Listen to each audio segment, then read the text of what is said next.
रहमानिर्रहीम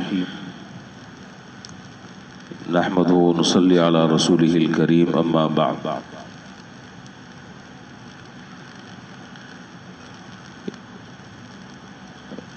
गुज़श्ता 3 दिनों से एक हदीस का बयान चल रहा है जिसमें सरकार दो आलम नबी करीम सल्लल्लाहु अलैहि वसल्लम ने इरशाद फरमाया कि 4 चीज़ें ऐसी हैं कि जिस शख्स को ये चारों चीज़ें मिल जाएं उसको दीन और दुनिया की भलाई मिल जाए। एक वो ज़बान जो जिक्र में मशगूल रहने वाली हो। इससे मुताल्लिक़ मुख्तसरन गुज़ारिशात आपकी खिदमत में मैं अर्ज़ कर चुका हूँ। दूसरा वो दिल जो शुक्र में मशगूल रहता हो, इससे मुताल्लिक़ भी बात हो गई है। तीसरा वो बदन जो मुशक्क़त बर्दाश्त करने वाला हो, कल इससे मुताल्लिक़ बात हो गई है। आखिरी हिस्सा या आखिरी इस हदीस का जुज़,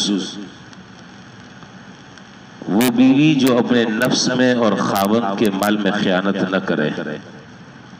2 बातें यहाँ पर जिक्र की हैं।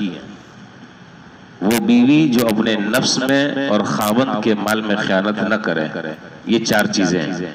जिसको मिल गई ये समझ लो कि उसको दीन और दुनिया दोनों की भलाइयाँ उसे हासिल हो गई। अपने नफ्स में ख़यानत न करे, इसका मतलब वाज़ेह है कि अपनी इफ़्फ़त का लिहाज रखे, अपनी असमत का लिहाज रखे, पाकदामनी का लिहाज रखे, उसमें ज़र्रा बराबर कोई ख़यानत न होने दे। इसकी तफसील की ज़रूरत नहीं है, हर आदमी ये बात जानता और समझता है। दूसरा इसका जो हिस्सा है वो ये कि खावंद के माल में ख़यानत न करे। यानी अगर खावंद ने माल उसके हवाले किया है तो वो माल खावंद की इजाजत के बगैर इधर उधर लोगों में, अपने आइज़ा अकारिब में, रिश्तेदारों में, बहन भाइयों में तकसीम न करती फिरे, इल्ला ये कि शौहर की तरफ से इसकी सराहतन इजाजत हो, फिर तो कोई हर्ज नहीं है। लेकिन अगर इजाजत नहीं है, दिया खर्चे के लिए, लेकिन वो पैसे इधर उधर खर्च कर रही है बगैर शौहर की इजाजत के, जायज नहीं है। 2 तरह के आमतौर पर पैसे औरत को दिए जाते हैं। आमतौर पर हो सकता है हर जगह इसका रिवाज न हो। एक तो शौहर बीवी को उसका जेब खर्चा देता है, जेब खर्ची देता है, जितना भी देता हूं, तो वो पैसा तो औरत की मिल्कियत है। वो चाहे वो पैसा पूरा उठाकर किसी को दे दे, चाहे उसको फेंक दे, जाय कर दे, खुद खर्च करे, अपने ऊपर खर्च करे, भाई बहनों पर खर्च करे, माँ बाप पर खर्च करे, वो उसकी मालिक है। वो जो पैसा शौहर दे रहा है बीवी को उसकी जेब खर्ची के लिए, तो शौहर को अब उससे पूछने का भी इख्तियार नहीं है, न हिसाब किताब लेने का इख्तियार है। वो उसकी मिल्कियत है, वो जो चाहे करे। एक पैसा तो ये है। और दूसरा पैसा वो होता है कि जो खर्च चलाने के लिए, घर का निजाम चलाने के लिए, बसा औकात ऐसा होता है कि दो तरह के मिजाज के अफराद मिलते हैं हमें। बाज लोग वो होते हैं कि जो पैसा खुद हाथ में रखते हैं और खुद खर्च करते रहते हैं, जितनी भी घर की जरूरतें होती हैं सारी वो खुद पूरा करते हैं। और बाज वो होते हैं कि पूरी तनख्वाह लाकर बीवी को दे देते हैं और फिर बीवी जो है वो खर्च करती रहती है। फिर बस औकात धनिया और पुदीने के लिए भी बीवी से पैसे लेने पड़ते हैं कि 10 रुपए की पुदीना और 10 रुपए की धनिया और 20 रुपए का लीमू आया, इसके पैसे दे दो। बहरहाल हर एक का अपना एक निज़ाम है, हर एक का अपना एक अलग मिजाज है। तो बहरहाल ये दोनों तरीके होते हैं। क्या होना चाहिए क्या नहीं होना चाहिए इससे मैं बहस नहीं कर रहा। अच्छा, अब यहाँ एक दूसरा पहलू जो खास तौर पर यहाँ मुझे जिक्र करना है वो ये है कि सबसे बेहतरीन पैसा सबसे बेहतरीन माल शोहर का, ये बीवी का, ये शोहर बीवी के हवाले कर कर कहीं चला जाए, सबसे बेहतरीन पैसा वो है जो औलाद की तालीम और तरबियत पर सर्फ हो, जो उसको उसकी किरदार साजी में सर्फ हो, जो उसके अखलाक संवारने में सर्फ हो, जो उसको मुहज्जब बनाने में सर्फ हो। सबसे बेहतरीन पैसा वो है कि जिससे औलाद बड़ी होकर नेक सालेह बने और माँ बाप के लिए आंखों की ठंडक बने और सदका जारिया बने। सबसे बेहतरीन पैसा वो है। ताबीन के दौर के अरबाब इल्म में एक बड़ा नाम हजरत रबियतुर राय का है। हजरत रबियतुर राय जो ऊंचे दर्जे के मुहद्दिस और फकीह भी थे और उलमा और फुजला की रहनुमाई का मर्जा और बाबा भी थे, मर्जा खलायक थे। और ये हजरत रबियतुर राय जो है ये हजरत इमाम आजम हजरत इमाम अबू हनीफा रहमतुल्लाह अलैह के उस्तादों में से हैं। बड़ा अहम वाकया ये तवज्जो से सुनने का है। हजरत इमाम अबू हनीफा रहमतुल्लाह अलैह के असातिज़ा में से हैं। तो हजरत इमाम अबू हनीफा रहमतुल्लाह अलैह का क्या मकाम है, जो उनके शागिर्द हैं, तो उस्ताद का क्या मकाम होगा आप इसी से अंदाजा लगा लें। हजरत रबियतुर राय, इनके वालिद का नाम था फर्रुख। फर्रुख, रा वाव और खा, फर्रुख नहीं, फा रा वाव खा, फर्रुख।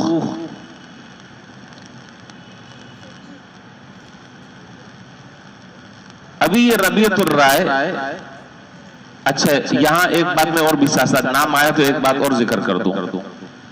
इनका नाम असल में था रबिया, रबिया, लेकिन इनके नाम का एक लाजमी हिस्सा रबियतुर राय जबान जद हो गया। राय जो है वो नाम नहीं है, नाम असल रबिया है, लेकिन इनको रबियतुर राय कहा जाने लगा और तारीख में ये इस नाम से जाने और पहचाने जाते हैं। जहां इनका नाम आता है वहां ये पूरा नाम लिखा जाता है। उसकी वजह यह है कि अल्लाह ताला ने इल्म, तदब्बुर, दानिशमंदी, बसीरत, इसाबत राय,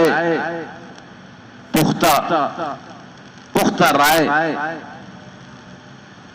इस कदर अल्लाह ताला ने दी थी, इस कदर दी थी कि अक्सर वो बेशतर जो राय इनकी होती वो फैसला दुरुस्त होता, यानी उनके फैसले उनकी राय जो है वो गलत नहीं होती आमतौर पर। तो इनको साइबुर राय कहा जाने लगा। साइबुर राय यानी दुरुस्त राय वाले आदमी। साइबुर राय का माना दुरुस्त राय वाले आदमी। और तो इतनी दुरुस्त राय होती थी, इतनी दुरुस्त राय होती थी कि ये राय गोया कि इनके नाम का एक जुज़्वे लायनफक बन गया, एक ऐसा हिस्सा बन गया जो कभी भी इनके नाम से जुदा नहीं होगा। तो इसलिए उनको रबियतुर राय कहा जाने लगा। खैर, ये अभी पैदा नहीं हुए थे या पैदा होने वाले थे कि इनके वालिद मदीना मुनव्वरा में ये रहते थे, मदीना मुनव्वरा में।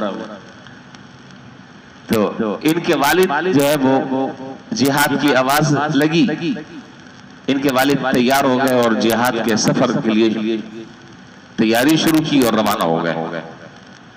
अल्लाह ताला की अजीब शान कि एक जिहाद से फारिग हुए, उसके बाद दूसरा जिहाद उसमें शिरकत की, उसमें चले गए, काफी वक्त उसमें गुजर गया, वो दूसरा खत्म हुआ, तीसरा खत्म हुआ, चौथा, यानी एक तसलसल के साथ जो है वो जिहादी सफर में वो शरीक रहे, यहां तक कि 27 साल जो है वो जिहाद में गुजार दिए। 27 साल। और 27 साल में आपको पता है कि जवान आदमी जो है वो बूढ़ा हो जाता है और बूढ़ा जो है किसी और जहान में पहुंच जाता है। 27 साल इस तसलसल के सफर ने घर से इनको दूर रखा। तो 27 साल के बाद जब ये वापस घर पर आया तो जाहिर है कि घर का नक्शा ही बदल चुका था। साल 2 साल 3 साल में हालत तब्दील हो जाती। तो 27 साल के बाद जो घर छोड़कर गए थे, नहीं पता चला, लोगों से पूछते पाछते घर पर पहुंच गए। ये दोपहर का वक्त था। दरवाजे पर दस्तक दी। अंदर से एक वजीह नौजवान, लंबा चौड़ा खूबसूरत नौजवान बाहर निकला और ये देख कर कि ये एक अजनबी आदमी मेरे घर में घुसने की कोशिश क्यों कर रहा है, सख्त और तेज आवाज में गुफ्तगू शुरू हो गई। जब दरवाजा खोला तो इन्होंने देखा कि घर के अंदर एक नौजवान, वजीह नौजवान, वो बाहर निकल रहा, कहा कि तुम मेरे घर में क्या कर रहे हो। दर हकीकत ये दोनों में जो आपस में झगड़ा हो गया, ये झगड़ा जरा सी गलतफहमी की बुनियाद पर था। थे दोनों बाप बेटे, थे दोनों बाप बेटे। बाप ने बेटा नहीं देखा। मैंने शुरू में अर्ज किया कि ये पैदा होने वाले थे, ये पैदा हो चुके थे और इन्हें जिहाद का सफर शुरू हो पेश आ गया। अब 27 साल के बाद जब वापस आ रहे हैं, बहरहाल अड़ोस पड़ोस वाले भी जमा हो गए, आवाजें बुलंद हो गई, क्या हुआ भाई, कौन है ये आदमी। उन्होंने कहा कि भाई ये तुम्हारे अब्बा है। इतने में रबिया की जो वालिदा थी वो घर के अंदर थी। उन्होंने ये आवाज सुनी कि ये आपस में कोई दो आदमियों का झगड़ा हो रहा है, मेरा बेटा है और बाहर पता नहीं कोई हो रहा है। जब दरवाजा खोला तो उनको भी बुला लिया और कहा कि बेटा ये आपके अब्बा है, और अब्बा से कहा कि ये आपका बेटा है।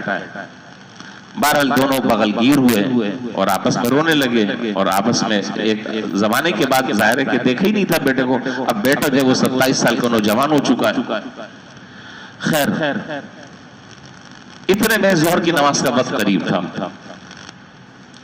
तो बीवी से कहने लगे, रबिया के वालिद फर्रूख, वो कहने लगे कि भाई जब मैं जा रहा था तो मैंने तुम्हें बहुत सारे दराहिम और दनानीर मैंने दिए थे कि इसको खर्च करना, इसका मुझे हिसाब चाहिए कि वो दराहिम और दनानीर तुमने कहां पर खर्च किए।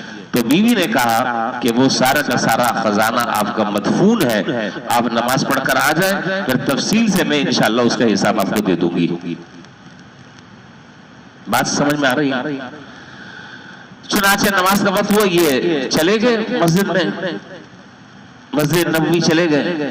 जब नमाज से फारिग हुए तो नमाज से फारिग होने के बाद देखा उस जमाने में मस्जिद नबवी में और अभी भी है कि नमाज के बाद मुख्तलिफ हदीस के फिक़ह के हल्के लगते हैं। बड़े बड़े शयूख हदीस जो हैं वो बैठते हैं और बहुत सारे लोग जो है वो अपने इल्म की प्यास और तशनगी बुझाते हैं। तो देखा बहुत सारे जगह हल्के लगे हुए, लेकिन एक हल्का ऐसा है कि जिसमें सैकड़ों उलमा और मशाइख बैठे हुए हैं, बड़े बड़े मुहद्दिसीन उस हल्के में बैठे हुए हैं। इनको भी जुस्तजू हुई कि जहां ज्यादा लोग बैठे हुए, ये इंसान की तबीयत और फितरत है कि जहां ज्यादा लोग बैठे हैं तो चलो मैं भी इस दर्स में और इस हल्के में मैं भी बैठ जाता हूँ। चुनाचे जब लोग बहुत ज्यादा थे, जब दर्स से फारिग हुए और शेख ने अपना दर्स खत्म किया तो लोग मिलने मिलाने वाले आ गए, मुलाकातें हुई।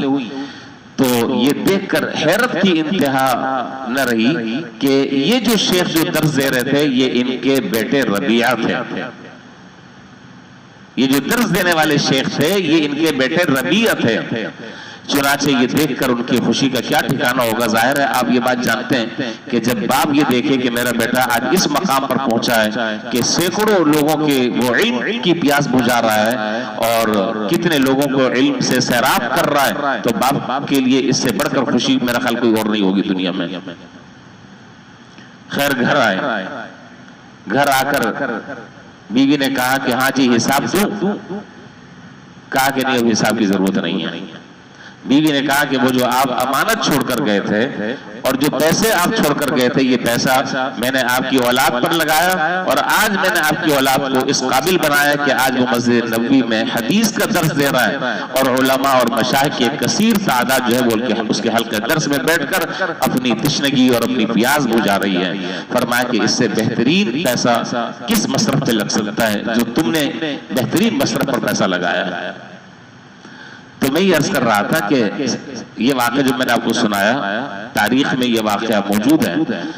बात ये मैं बताना चाह रहा था कि सबसे बेहतरीन पैसा वो है कि जो औलाद की तालीम पर लगे, औलाद की तरबियत पर लगे, उसके इंसान बनने पर लगे और औलाद को इस काबिल आदमी बना दे कि अगर वो कहीं जा रहा हो तो लोग फख्र करें कि यार ये देखो इसका बेटा है। बा अखलाक, बा किरदार, बा कमाल और अच्छे महासिन और अखलाक से मुत्तसिफ, यह है सबसे बेहतरीन पैसा। बहरहाल तो यहाँ हदीस में चौथी चीज जिक्र फरमाई कि वो बीवी जो अपने नफ्स में ख़यानत न करे और खावंद के माल में भी ख़यानत न करे। अल्लाह ताला हमें भी अपनी औलादों की सही तालीम और उनकी तरबियत और उनके किरदार साजी में अपना बेहतरीन किरदार अदा करने की अल्लाह हम सबको तौफीक नसीब फरमाए। व आखिर दावाना अल्हम्दुलिल्लाह।